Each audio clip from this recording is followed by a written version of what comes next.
Hello, നമ്മൾ ഈ തുള്ളിച്ചാടി പോകുന്ന ആസിഫ് അലിയുടെ പുതിയ രേഖാചിത്രം എന്ന് പറയുന്ന മൂവി കാണാൻ വേണ്ടിയിട്ടാണ് പോകുന്ന വഴിക്ക് നമ്മളൊന്ന് സൂപ്പർ മാർക്കറ്റിൽ കയറിയിട്ടുണ്ടായിരുന്നു. അണ്ണൻ എന്തോ വണ്ടിയിൽ വെക്കുന്ന എയർ ഫ്രഷ്നർ വാങ്ങാൻ പോയതാണ്.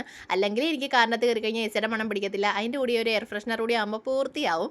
വരുന്ന വഴിക്കാണ് എന്തേ സിപ്പം വാങ്ങിയാണ് വന്നത്. എനിക്ക് ഒന്നാമതേ വൊമിറ്റിങ്ങിൻ്റെ ടെൻഡൻസ് വന്ന് നിൽക്കുന്ന കാരണം ഞാൻ കുടിച്ചിട്ടുണ്ടായിരുന്നില്ല. എൻ്റെതും കൂടി ഞാൻ അവൾക്ക് കൊടുത്തു. അപ്പം പടം തുടങ്ങാൻ ഇനി സമയം ഉണ്ടായിരുന്നു. 7:30 ഷോ ആയിരുന്നു കേട്ടോ. അങ്ങനെ നമ്മൾ കുറച്ച് നേരം അവിടെ നിന്ന് ഫോട്ടോസൊക്കെ എടുത്തിട്ടുണ്ടായിരുന്നു. പിന്നെ മൂവിക്ക് കയറുന്നതിന് മുന്നേ പോപ്കോണും വാങ്ങിക്കൊണ്ടാട്ടോ കയറിയത്. അതുകൊണ്ട് പിന്നെ ഇടയ്ക്ക് ഇൻ്റർവെല്ലിനൊന്നും ഇറങ്ങേണ്ടി വന്നില്ല. അപ്പം പടം അടിപൊളിയായിരുന്നു കേട്ടോ. നമുക്ക് ഈ ഒരു ഇൻവെസ്റ്റിഗേഷൻ മൂവി ആയതുകൊണ്ട് കണ്ടിരിക്കാൻ തോന്നും.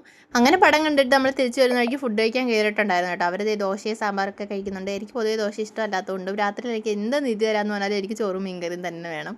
അത് കാരണം ഞാൻ വീട്ടിൽ പോയി കഴിക്കാൻ നേരിട്ട് 2 ഓംപ്ലേറ്റ് വാങ്ങിച്ച് കഴിച്ചിട്ടുണ്ടായിരുന്നു. പിന്നെ നമ്മൾ ബുൾസയും പറഞ്ഞിട്ടുണ്ടായിരുന്നു കേട്ടോ. നമ്മുടെ ഇവിടെ ബുൾസ എന്നാണ് പറയുന്നത്. നിങ്ങളുടെ നാട്ടിൽ എന്താണ് പറയുന്നതെന്ന് കമൻറ്റ് ചെയ്യണേ. പിന്നെ അതേ വീട്ടിൽ വന്നപ്പോൾ ഉമ്മാരുടെ സ്നേഹപ്രകടനങ്ങളായിരുന്നു കേട്ടോ. ലക്കിക്ക് വല്ലാത്ത തുള്ളലായിരുന്നു. ഇതൊക്കെ കഴിഞ്ഞിട്ട് ഞാൻ റൂമിൽ ചെന്നപ്പോൾ കണ്ട കാഴ്ചയാണ്. എൻ്റെ കട്ടിലില്ലാത്ത സാധനങ്ങളൊന്നുമില്ല. നെയ്യുടെ പാട്ടയും തേങ്ങയും ഒക്കെ കിടപ്പുണ്ട്. എന്നിട്ട് ഒന്നും അറിയാത്തോട്ട് ഇറങ്ങി പോകുന്നുണ്ട്. അപ്പോൾ അത്രേ ഉള്ളൂ.